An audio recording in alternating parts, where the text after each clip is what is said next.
Imagine a world where prices are constantly falling, but so are wages, jobs, and investments.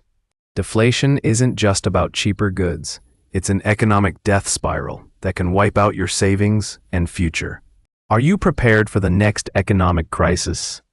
Deflation is when prices for most things, like food, clothes, and houses, go down over time. It's the opposite of inflation, where prices go up. But while cheaper stuff might sound good, deflation can actually be bad for the economy.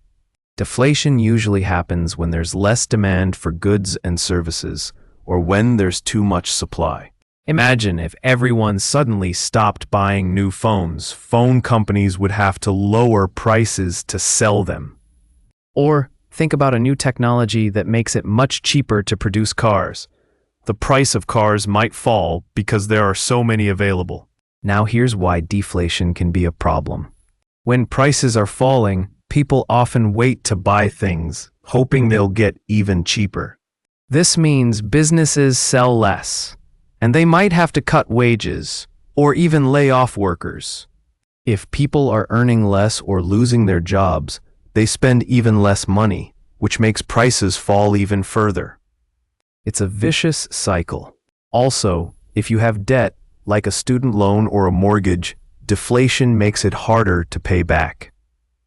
Even though the amount you owe stays the same, your income might be going down, and the things you need to buy are getting cheaper, meaning you need to use a bigger part of your income to pay back the debt. To fight deflation, governments and central banks can try different things. One thing they can do is lower interest rates. This makes it cheaper for people and businesses to borrow money, which encourages them to spend and invest. Central banks can also use something called quantitative easing, which is like printing money to buy government bonds and push more money into the economy. Governments can also spend more money on things like infrastructure projects or give tax cuts to encourage spending. The goal is to get people and businesses to start spending again and break the deflationary spiral. Think back to the Great Depression or Japan's economic struggles in the 1990s. These are examples of how deflation can cause major problems for a country. It's not just about lower prices, it's about a whole economy getting stuck in a rut. If you're worried about deflation, it's important to understand how it could affect you. If you have student loans, it might be harder to pay them off. If you're retired, your savings might not go as far. If you own a small business, you might have to lower your prices to stay competitive.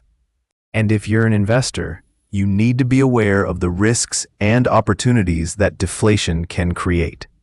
If you're a homeowner with a mortgage, it might affect the value of your home, so be mindful. Even though this video explained a lot about deflation and hopefully was easy to grasp, there are still some things we don't fully understand. For example, how do people's expectations about future prices affect their spending decisions today? Or how can we make sure that government policies to fight deflation are effective and don't cause other problems down the road? These are important questions that economists and policymakers are still working to answer. If you found this video helpful, please like, share, and subscribe to keep watching such amazing videos.